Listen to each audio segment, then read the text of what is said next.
যে রাস্তাটা দেখছেন, এই রাস্তাটা এদিকে চলে যাচ্ছে সোজা কিন্তু কেদারনাথের যাত্রা শুরুর দিকে। আর এদিক থেকে এলে যে সোনপ্রয়াগ থেকে এখন আপনি গাড়ি করে আসবেন 5 কিলোমিটার, গাড়ি যেখানে নামাবে সেখান থেকে এই হেঁটে রাস্তা আসাটা। আর এখান থেকে এই যে সিঁড়ি দিয়ে উঠবেন, উঠলেই কিন্তু আমাদের এই জিএমভিএনটা এই ওপরে, এই যে দেখতে পাচ্ছেন লেখা রয়েছে এখানে tourist rest house Gaurikund GMVN. তো এই রাস্তা যদি এই রিসর্টটা এসে যদি আপনারা জায়গা না পান তাহলে কী করবেন?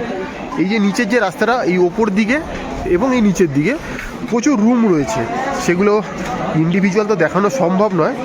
তো আমরা যতটা পাচ্ছি আমি রানিং ভিডিওতে আপনাদেরকে দেখিয়ে দিচ্ছি, আপনারা পারলে একটু জুম করে করে দেখে নেবেন। এই যে দোকানের নামগুলো রয়েছে, নিচে রেস্টুরেন্ট আর ওপরে থাকার ব্যবস্থা। তো এখানে চাইলে আপনারা এসে রুম পেয়ে যাবেন, এখানেও কিন্তু ডরমেটারি পাবেন, রুম পাবেন, সব কিছু পেয়ে যাবেন। এবার রেটটা আপনাকে এসে নেগোশিয়েট করে নিতে হবে। এই রেট সম্বন্ধে আমরা কিছুই বলতে পারবো না, কারণ আমরা এখানে থাকিনি, দু এক জায়গায় জিজ্ঞেস করেছিলাম। তো চলুন, চলার পথে যা যা পাচ্ছি। আগে এই রাস্তাগুলো ফাঁকাই ছিল, দিন দিন মানুষের আনাগোনা বাড়ছে, তো ব্যবস্থাপনাও বাড়ছে। এখানে প্রচুর ক্লক রুম পেয়ে যাবে। তো দেখতে পাচ্ছেন এই যে দোকানগুলো, এখানে এনারাই ক্লক রুম 100 রুপিসে 24 ঘন্টা করে রাখে। আর এখানে দেখছেন আরও কনস্ট্রাকশন তৈরি হচ্ছে থাকার জন্য। এই প্রত্যেকগুলোই কিন্তু রুম এখানে থাকা, ঠিক আছে? খুব ছোট্ট ছোট্ট হবে, কোনো লাক্সারিয়াস কিছু হবে না, কিন্তু রেট কিন্তু খুব হাই থাকবে, আগে থেকেই বলে দিচ্ছি। তো আমরা এখন সোনপ্রয়াগের দিকে যাব গাড়ি করে। তো সেই গাড়ির পয়েন্ট অবধি যাওয়ার আগে এরকম অনেক পড়বে দোকান, খাওয়ার দোকান, যেখান থেকে আপনি খাবার পেয়ে যাবেন। আর এই যে অন্নপূর্ণা, এই যে বিভিন্ন ইয়েগুলো দেখে নিন, আমরা দেখিয়ে দিচ্ছি জুম করে, পারলে ফোন নাম্বারগুলো নিয়ে নেবেন। এই দেখছেন এখানে সকালে ব্রেকফাস্ট থেকে লাঞ্চ ডিনার সব পেয়ে যাবেন, শীত বস্ত্র লাগলে পেয়ে যাবেন। এই যে দেখতে পাচ্ছেন সন্দীপ গেস্ট হাউস, নাম্বারটা এখানে শো করছে, দেখে নিন, আপনাদের কাজে লেগে যাবে হয়তো চলার পথে। এইখানে আরেকটা রয়েছে, নাম্বারটা আপনারা নোট করে নিন, এগুলো হয়তো আপনাদের চলার পথে রুম পেতে সুবিধা হবে। তো প্রত্যেকটাই খাবারের দোকানের ওপরে রুমের ব্যবস্থা রয়েছে, যেগুলো নাম্বার নেই, এসে কথা বলে নেবেন যদি কেউ আসছে না আচমকা। এগুলোই ক্লক রুম, এগুলোই খাবার রুম, এগুলোই থাকার ব্যবস্থা। যতটা পাচ্ছি ভিডিওর মাধ্যমে তুলে ধরার চেষ্টা করছি, সব জায়গায় তো নাম্বার প্রোভাইড করা নেই। দেখুন এই আরেকটা দেখিয়ে দিচ্ছি, দেখে নিন নাম্বারগুলো, যাতে আপনার চলার পথে সুবিধা হয়। তো খুব কনজেস্টেড এরিয়া, দেখতে পাচ্ছেন গায়ের পাশ দিয়ে আপনার ঘোড়া চলে যাবে, এরা মুটেরা চলে যাবে, লোকজনও আসছে যাচ্ছে, সবই পেয়ে যাবেন কিন্তু হাই প্রাইসই। সেই জন্য বললাম, এই সামনে একটা আছে দেখতে পাচ্ছেন হোটেল গঙ্গা অ্যান্ড রিসর্ট, এদের নাম্বারটা আপনারা এখান থেকে দেখা যাচ্ছে, শো করছে, দেখে নিন। তো এখানে কিন্তু সব জায়গাতেই জিপে চলবে, হয় ক্যাশ আনবেন না জিপে। আগে একটা কথা বলে দিই, আমরা এসে খুব ভুক্তভোগী হয়েছি, এখানে কিন্তু কোনো রকম এটিএম নেই, ফলে যদি ভাবেন যে এটিএম বা কার্ড পেমেন্ট করেন তা কিন্তু হবে না, বাট জিপে কিন্তু চলবে। এখানে আরও অনেক নাম্বার পেয়ে যাচ্ছেন, প্রচুর হোটেল এখানে দেখতে পাচ্ছেন। সবাই ট্রেকের জন্য যাত্রা শুরু করে দিয়েছে কেদারনাথের পথে আবার, আর আমরা ফিরছি এবারে। কারণ বডি এতটাই দুর্বল হয়ে পড়েছে যে আর বডি আমাদের কথা মানছে না, সে আর আরেকটা ট্রেক করার ইচ্ছা থাকলে করতে পারছি না। এই সবগুলোই কিন্তু রুম থাকার ব্যবস্থা দেখতে পাচ্ছেন তো, এই যে লেখা রয়েছে বড় বড় করে ক্লক রুম, লকার রুম, ওষুধের দোকান, সবই পেয়ে যাবেন, কোনো কিছুর বাদ নেই। এখানে বসার জায়গা পেয়ে যাবেন এরকম ছোটো ছোটো। এই রাস্তাটা আমাদের হয়তো আরও 200-300 মিটার হাঁটতে হবে, তারপরে আমরা গাড়ির স্ট্যান্ডে পৌঁছে যাব। সেখান থেকে 50 টাকা শেয়ারিং গাড়িতে আমরা চলে যাব সোনপ্রয়াগ। সেখান থেকে হয়তো আমরা হরিদ্বার বা ঋষিকেশের ডাইরেক্ট গাড়ি পেয়ে যেতে পারি। এই যে দেখতে পাচ্ছেন সবাই বড় বড় করে লিখে দিয়েছে ক্লক রুম, কারণ এখানে এটা ছাড়া কোনো আলাদা ব্যবস্থা করা কিছু নেই। তো এই হেটারটা কিন্তু গৌরীকুণ্ডের মার্কেট, গাড়ি কিন্তু অনেকটা দূরেই আপনাদেরকে নামাবে, এতটা আসতে হবে আপনাদেরকে, দেখতেই পাচ্ছেন। তো যারা আসবেন একটু খোঁজ খবর নিয়েই আসবেন, চেষ্টা করবেন। এখানে একটা ইন্ডিয়ান পোস্ট অফিস রয়েছে, দেখতে পাচ্ছেন ডাকঘর। এই যে খাবার দাবারগুলো এত অবধি আসে, তারপর এগুলোকে ঘোড়া মারফত পাহাড়ে পাঠানো হয়। তো এই কোনো কিছু খুব একটা অসুবিধা আপনাদের হবে না। লিকুইড ক্যাশ বেশি করে ক্যারি করবেন, আর প্লাস্টিক মানি এখানে খুব কমই ব্যবহার হবে, একমাত্র জিপে ছাড়া। খাবার দাবারের খুব একটা প্রবলেম হবে না। তো ওই যে সামনে রাস্তাটা দেখতে পাচ্ছেন, ওই রাস্তা দিয়ে আমাদের হেঁটে গেলেই গাড়িটা পাবো। যে সামনে ফলস রয়েছে, এই রয়েছে। তো চলুন, ভিডিওটা এত অবধি রাখলাম। যদি আপনাদের কোনো দরকারে বা ইনফরমেশান লাগে তো মনে হয় আপনাদের কাজে লেগে যাবে। আর আপনারা এই ভিডিওগুলো দেখে কত উপকৃত হচ্ছেন সেটা কমেন্ট বক্সে একটু লিখে জানাবেন, তাহলে আমাদের বুঝতে সুবিধা হয় যে আমরা কি আপনাদেরকে ঠিকঠাক ইনফরমেশান দিতে পারছি বা আপনাদের কতটা কাজে লাগছে। তাহলে আগামী দিনে আমরা চেষ্টা করবো এরকম আরও ভালো ভালো ইনফরমেশান তুলে ধরার, যেগুলো আপনাদের চলার পথে সুবিধা হয়, আপনাদের যাত্রাকে আরও যেন মধুর করে তোলে, স্মৃতিমধুর। এই দেখতে পাচ্ছেন এইসব পাহাড়ের রেঞ্জ দেখার জন্য এখানে একটু কষ্ট করে আসা যেতেই পারে। বাট শীতের দিক করে যদি কেউ আসেন, মানে এই অক্টোবরের মাসটাতে, প্রপার ব্যবস্থাপনা নিয়ে আসবেন গরমে, কারণ এখানে প্রচণ্ড ঠান্ডা পড়ে। উপরে যেহেতু আমাদের স্নোফল হয়েছে, এত ঠান্ডা খেয়েছি, মন্দিরে খালি পায়ে ঢুকতে হয়, অনেকক্ষণ খালি পায়ে ওয়েট করতে হয়, তাতে কিন্তু বডি পুরোপুরি কাহিল হয়ে যাবে, মানে আপনার কন্ট্রোলে আর থাকবে না। তাই সেসব থেকে বাঁচতে প্রোটেকশান অবশ্যই আনবেন।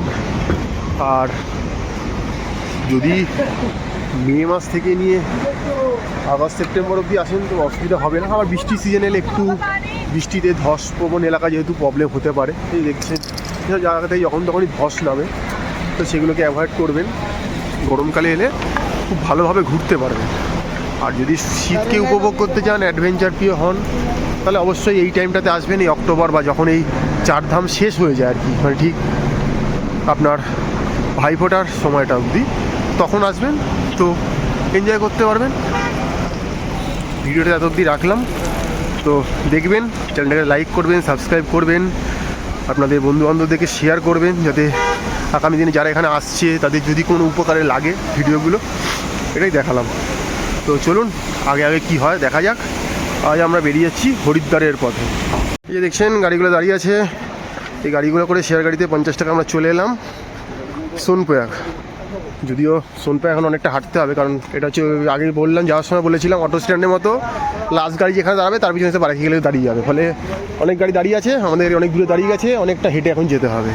আমাদের এখন প্রথম কাজ সোনপ্রয়াগে যাওয়া, তারপর সেখান থেকে হরিদ্বারের উদ্দেশ্যে বাস পাই কি শেয়ার গাড়ি পাই সেটা দেখার, সেটা নেওয়ার। ওই সামনে একটা ব্রিজ পড়বে, ব্রেল ব্রিজ, সেই ব্রেল ব্রিজটা পার করে আমাদের ওই পারে যেতে হবে। গেলেই চলে আসবে সোনপ্রয়াগ বা ওই রেজিস্ট্রেশন চেকিং পয়েন্টটা, এখান থেকে রেজিস্ট্রেশন চেক করে করে ছাড়া হচ্ছে। তো তারপর আমরা একদম বড় পার্কিং জায়গাটায় চলেও, যেটা একদিন দেখালাম, সেই পার্কিং থেকে আমরা গাড়ি নেব, নিয়ে আমরা চলে যাব হচ্ছে গিয়ে আমাদের মেন গন্তব্যস্থান হরিদ্বার। কারণ হরিদ্বার থেকে আগামীকাল আমাদের বাড়ি ফেরার ট্রেন রয়েছে। তো দেখতে থাকুন আগামীতে আর কী হচ্ছে আপনাদের জানিয়ে দিচ্ছি, যাতে আপনারা আগামী দিনে এলে আপনাদের সুবিধা হয়। এই মুহূর্তে আমরা সোনপ্রয়াগের একটা গাড়িতে বসে পড়ছি। দেখতে পাচ্ছেন এখানে একটা বড় স্ট্যান্ড রয়েছে, আগে একটা স্ট্যান্ড ছাড়িয়ে এলাম। যদি আপনি পার্সোনাল গাড়ি নিয়ে আসেন বা আপনি যদি কোনো হরিদ্বারে এসেও গাড়ি বুক করেন যে চারধামের জন্য, বা আপনি কেদারবতী কিছু করবেন, ব্যক্তিগত গাড়ি বুক করেন, আপনার গাড়ি কিন্তু আপনি এখানে এসে পার্ক হয়ে যাবে। এরপর থেকে কিন্তু আপনাকে এখানকার যে এজেন্টের গাড়ি আছে সেই গাড়িগুলোই নিতে হবে, মানে এখানকার যে লোকাল যে ট্রান্সপোর্ট সেটা নিতে হবে। কারণ আপনার ব্যক্তিগত গাড়ি এখানেই বাস নিয়ে আসুন, 20 সিটার 26 সিটার যাই আনুন, এখানে গ্যারেজ হয়ে যাবে এই পার্কিংগুলোতে। তো আমরা আগেই সোনপ্রয়াগ থেকে গাড়ি নিয়ে নিলাম, এবার আমরা নিয়েছি গুপ্তকাশী গাড়ি, কারণ আমরা ডাইরেক্ট হরিদ্বারের গাড়ি খুঁজেছিলাম। খুব ভয়ঙ্কর রকমের রেট বলছে, যেটা মেনে নেওয়া সম্ভব নয়। এই জায়গাটার নাম হচ্ছে সীতাপুর, এই সীতাপুর পার্কিংয়ে আপনার গাড়ি, ব্যক্তিগত গাড়ি পার্কিং হবে। তো এবার এখান থেকে আমরা গুপ্তকাশী চলে যাচ্ছি, ওখান থেকে কীভাবে কী ট্রান্সপোর্ট পাই দেখতে পারি। আপনারা যদি গাড়ি নিয়ে এখানে আসেন, দেখতে পাচ্ছেন বাইরে প্রচুর পরিমাণে হোটেল আছে, এখানেও আপনারা রাত্রি নিবাস করতে পারেন, চাইলে থাকতে পারেন, কোনো অসুবিধা নেই। তো যা যা আমরা পাচ্ছি আপনাদের সাথে তুলে ধরছি, যাতে আপনাদের আগামী দিনে আসতে সুবিধা হয়। সোনপ্রয়াগ থেকে গুপ্তকাশী যাচ্ছি, এই রাস্তাগুলো দেখতে পাচ্ছি ভয়ঙ্কর পরিমাণ, যখন তখন এখানে ল্যান্ডস্লাইড এবং যখন তখন এই যাত্রা ফাত্রা কিন্তু বন্ধ হয়ে যায়, বিশেষ করে এই গরমকালে। মানে এই যাত্রা 6 মাস চলে, শীতের সময় তো কোনো প্রবলেমই নেই, কেউ আসেই না এইসব জায়গা।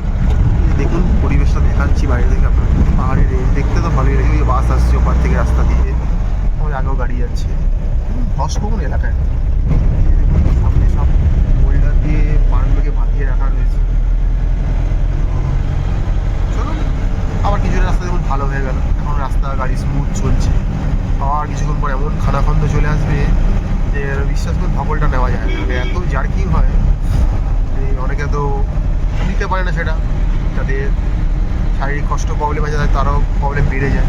তাই দেখুন রাস্তায় কাজও চলছে, ইট বালি সিমেন্ট পড়ে রয়েছে। তো এখান থেকে লাগবে মোটামুটি 1 ঘন্টা 15-20 মিনিট মতো যেতে আমাদের। তারপর গুপ্তকাশী গিয়ে দেখছি ওখান থেকে আমরা কী করতে পারি। এদিকে রাস্তায় প্রচণ্ড রোদ উঠেছে, এই রোদটা কালকে হয়তো আমাদের ওপরে দরকার ছিল, তাহলে হয়তো আমরা খুব ভালোভাবে এনজয় করতে পারতাম, ঘুরতে পারতাম। বাট ওখানে তো রোদের কোনো গল্পই নেই, স্নোফল হয়েছিল রাস্তায়। আজকে রোদ আর কালকে কেদারনাথের ওপরে এই তুষারপাত, মানে 24 ঘন্টারও কম সময়ের মধ্যে ওয়েদারে এত ফ্লাকচুয়েট, বুঝতে পারছেন তো? তাই যারা আসবেন ভালো মতো ওয়েদার সম্বন্ধে আপডেট নিয়ে, যদি ওয়েদার আপডেট কখনো আগে থেকে নেওয়া যায় না, বাট প্রিপারেশান প্রোটেকশন সেই রকম রাখবেন যেন আপনি সব পরিস্থিতিতে নিজেকে মানিয়ে নিতে পারেন। নাহলে কিন্তু সমূহ বিপদের মুখে পড়বেন আপনি এবং আপনার পরিবার, বন্ধু বান্ধব যারা আসবেন। দেখতে পাচ্ছেন রাস্তাগুলো ধসপ্রবণ, একটা গাড়ি এলে একটা গাড়িকে আগে থেকে জায়গা ছেড়ে দিতে হয়, কারণ দুটো গাড়ি পাশাপাশি সবসময় যাওয়া যায় না। তো এই দেখতে পাচ্ছেন কত পরিমাণে ধস নামে এইসব জায়গা।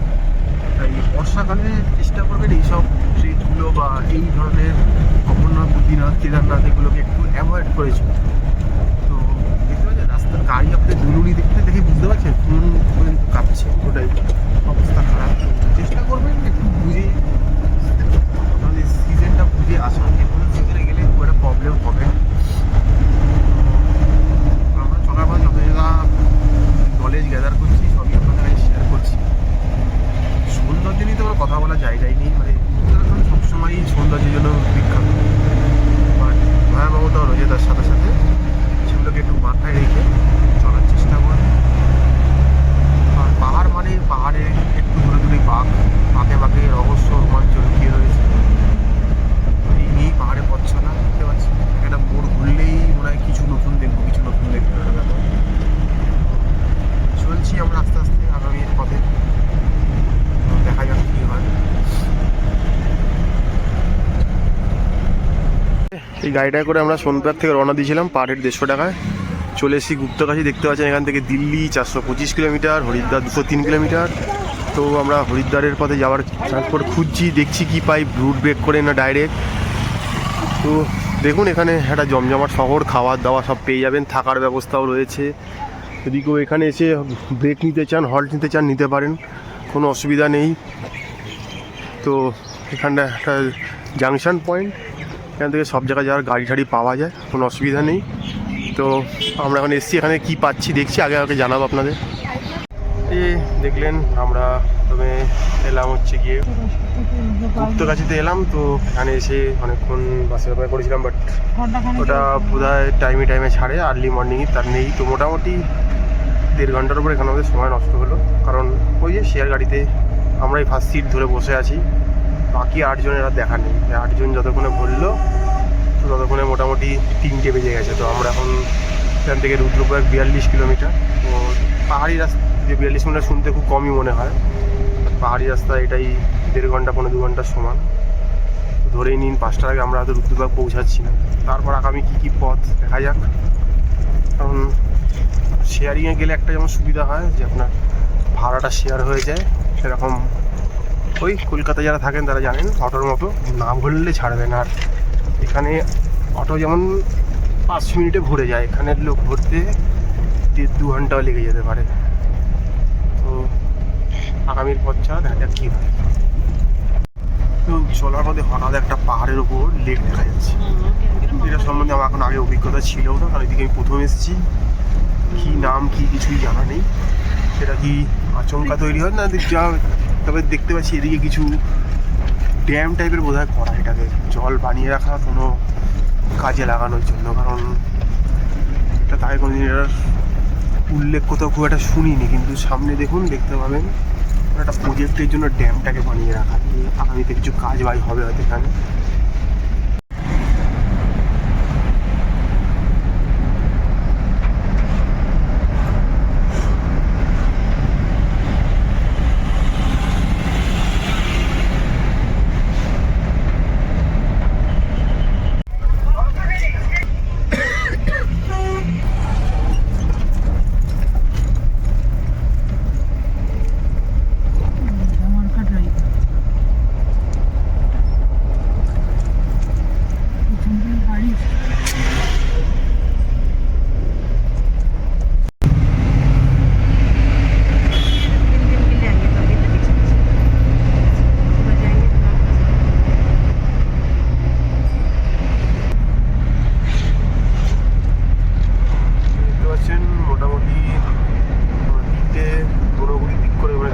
যাচ্ছিলাম। তো বেলা গড়িয়ে বিকেলে পড়ন্ত রোদ পাহাড়ের গায়ে পড়েছে, এদিক দিয়ে জলধারা বয়ে যাচ্ছে। আর আমরা এখনও রুদ্রপ্রয়াগে পৌঁছাইনি, এখন হয়তো 15 কিলোমিটার মতো বাকি রয়েছে। আরও সময় লাগবে হয়তো মিনিট 20-25, তারপর আমরা রুদ্রপ্রয়াগে পৌঁছাবো। কারণ পাহাড়ি রাস্তা দেখালামই খুবই খারাপ। তো সব রকম পরিস্থিতির সম্মুখীন হতে হতে আমরা চলছি রুদ্রপ্রয়াগ। আমরা দেখা যাক আগামীর জন্য কী অপেক্ষা করে আছে, আমরা কত দূর এগোতে পারি। কিন্তু আমাদের আজকের উদ্দেশ্য জনতারা পোকানো হরিদ্বার পৌঁছে যাওয়া। বাকিটা সময়ের হাতে দেখা যাক কী করতে পারছি, কীভাবে কী হচ্ছে। কারণ রুদ্রপ্রয়াগ একটা ভালো জাংশন, ওখান থেকে অনেক অপশান খুলে যায় সব দিকেই যাওয়ার। তো গাড়ি চলছে গাড়ির মতো করে, আমরাও তার সাথে গা ভাসিয়ে চলছি। তো দেখছি কটা গিয়ে কী পৌঁছাচ্ছি, কী হচ্ছে আপনাদের সাথে জানিয়ে দেবো। এই দেখতে পাচ্ছেন রুদ্রপ্রয়াগ এগিয়ে আসছে। এই দেখতে পাচ্ছেন বুদ্ধদেবের দিক থেকে ভাগীরথী। দেখছেন আমরা সেই সকালবেলা জিএম কেন্দ্রে খেয়ে বেরিয়েছিলাম, তারপরে কিছু খাওয়া হয়নি সেইভাবে। তো আমরা এই রুদ্রপ্রয়াগে এসেছি। এবার রুদ্রপ্রয়াগে আসার পরে খুব খাওয়া দাওয়া, কারণ এখন অলরেডি বিকেল 5টা বেজে গেছে। গাড়ির সঙ্গে কথা বলেছি, সে আমাদের হরিদ্বার নিয়ে যাবে বলেছে। তো গাড়িতে আমরা ব্যাগ ট্যাগ রেখে এসেছি। একটা এখানে দোকানগুলো, এখানে মিষ্টির দোকানে সব কিছুই পাওয়া যায়। তো ওরা একটা দোকানে ঢুকেছি, ওখানে সব একটা চাউমিন নিয়েছি, দুটো সিঙ্গারা নিয়েছি, চা নিয়েছি। টেস্ট মোটামুটি, দাম ফাম আমরা কিছু জানি না, যা দাম হবে দিয়ে দেবো, কারণ পেটে খিদে এখন খেতে হবে। তো সেই খাচ্ছি মোটামুটি। তো সেই তো এখন রুদ্রপ্রয়াগে রয়েছি। তো কথা বললাম, বললো ঘন্টা 5-এর মধ্যে হয়তো আমাদের পৌঁছে দেবে। বলি আমরা বুঝতে পারছেন 10টা বেজে যাবে, তো তাই কিছু খেয়ে নিচ্ছি, তারপরে ওখানে যাওয়া হবে, দেখা যাবে। তো গাড়িতে কী হচ্ছে দেখাচ্ছি। তো চলার পথে এইটুকুনি দেখিয়ে দিলাম। যে এখন একটা গাড়িতে দেখতে পাচ্ছেন আমরা ভিডিও করছি, কোথা থেকে কি বলবো কি করবো কিছুই বুঝতে পারছি না। আমি কিছুক্ষণ আগে যখন আমরা বিকেলবেলা 5:30টার সময় এসে রুদ্রপ্রয়াগে নামলাম, তো ওখান থেকে আমাদের টার্গেট ছিল হরিদ্বার অবধি ডাইরেক্ট কিছু যাওয়ার, বাট কিছু তো পেলাম না।